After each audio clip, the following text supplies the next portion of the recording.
You can do a lot of things right and still be frustrated with belly fat.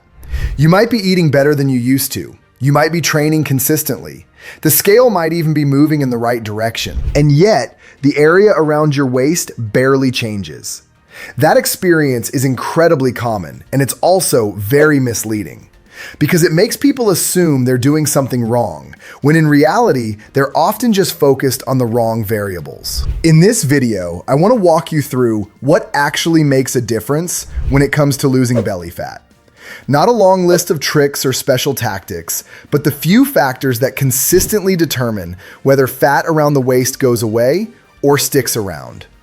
Before we get into that, quick introduction. Hi, my name is Mark. I've been training consistently since I was 16, and over the years, I've spent a lot of time paying attention to what produces real, repeatable results, both in my own training and by digging into how the body actually responds to diet and exercise over time. Once you understand what's going on with belly fat specifically, a lot of confusion clears up. The first thing to understand is that fat stored in the abdominal area isn't all the same. There's the fat you can pinch under the skin. That's subcutaneous fat. It sits on the surface and tends to respond fairly predictably when body weight comes down. But deeper in the abdomen, there's another layer called visceral fat. Visceral fat sits inside the abdominal cavity, wrapped around your organs, around the liver, the pancreas, and the intestines. And this layer behaves very differently than surface fat. It's more metabolically active.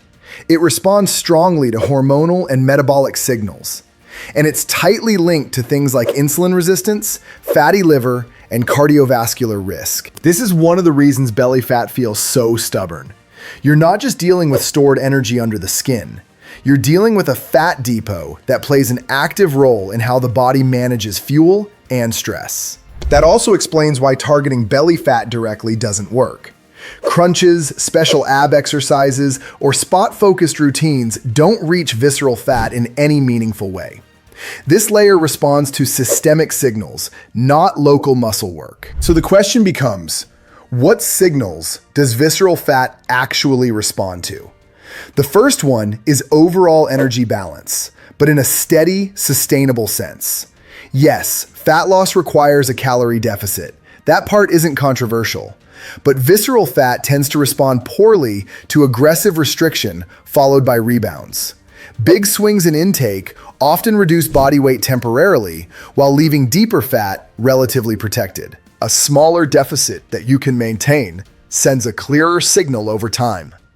It lowers the overall energy load without putting the body into constant stress mode, which matters more for abdominal fat than people realize. The second factor is insulin sensitivity. Visceral fat tends to accumulate and persist in environments where insulin is elevated frequently. That doesn't mean insulin is bad.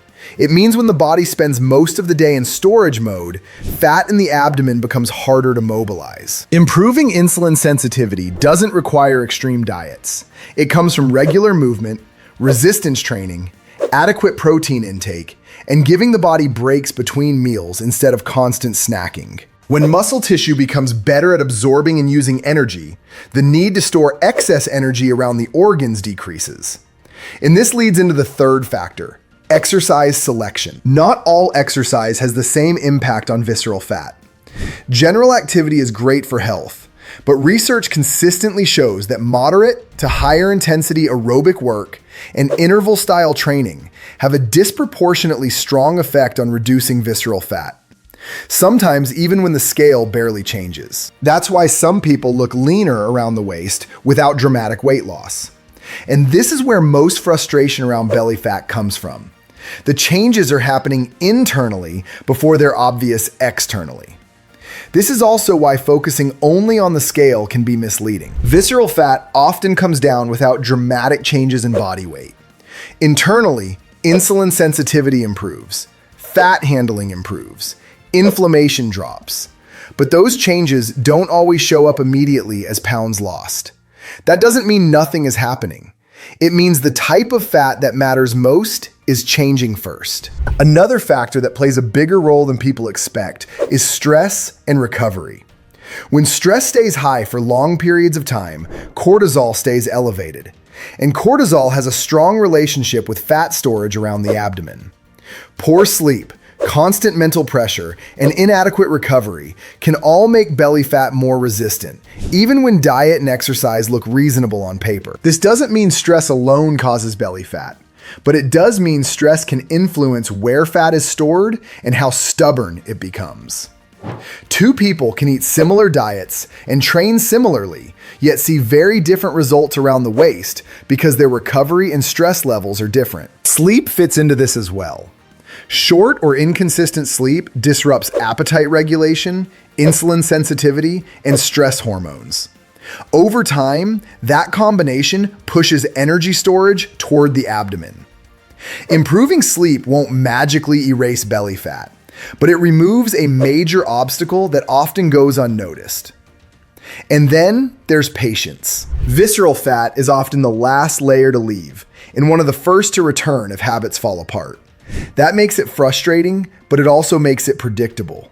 When the right signals are applied consistently, it does come down.